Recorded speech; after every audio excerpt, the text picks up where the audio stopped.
வணக்க மக்களை, இன்று ஒரு விழிப்புணர்வு என்னவென்றால், நமது காவல்துறையில் தமிழகத்தில் இருக்கும் அனைத்து காவல்துறையிலையும் நாம் ஏதாவது ஒரு பிரச்சனைக்கோ, எதுக்காவது ஒரு கம்ப்ளைண்ட் கொடுக்கவோ, எஃப்ஐஆர் கொடுக்கவோ போகும் பொழுது, அப்படி மீறி போனால் போகிறவர்களுக்கு மட்டும் அந்த எஃப்ஐஆர் கொடுத்த உடனேயே ஒரு கொஞ்ச நேரத்தில், ஒரு 1 மணி நேரத்திலயோ 2 மணி நேரத்திலேயோ நான் சிஎஸ்ஆர் காப்பி அப்படின்னு ஒன்று வாங்க வேண்டும்.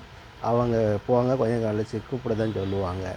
ஆனால் நீங்கள் இருந்து கூட பரவாயில்லாமல் அங்கே இருந்து கூட வாங்கிட்டு வருவது தான் நல்லது. ஏன் என்றால், நீங்கள் கொடுத்த கம்ப்ளைண்ட்டுக்கு அதுதான் அத்தாட்சி.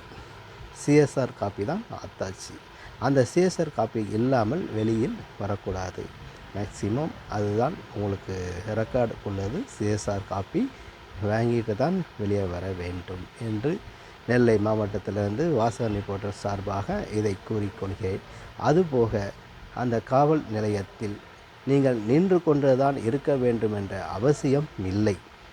சட்டப்பூர்வமாக சட்ட உரிமைகள் கழகத்தின் மூலமாகவும் இதை ஏன் சொல்கிறேன் என்றால், அங்கே பெஞ்சு போடப்பட்டிருக்கும், அதில் அமர வேண்டும். அவர்கள் சொல்லவில்லை என்றாலும் நீங்கள் அமரதான் வேண்டும்.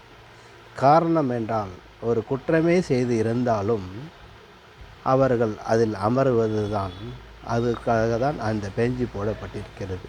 நானும் நிறைய பேரை பார்த்திருக்கிறேன், அங்கே நின்று கொண்டு தான் இருக்கிறார்கள். ஆகவே அந்த பெஞ்சு போடப்பட்டு இருக்கிறது நீங்கள் அமருவதற்காகத்தான் என்று உறுதிமொழியுடன் கூறிக்கொள்கிறேன். நன்றி, வணக்கம்.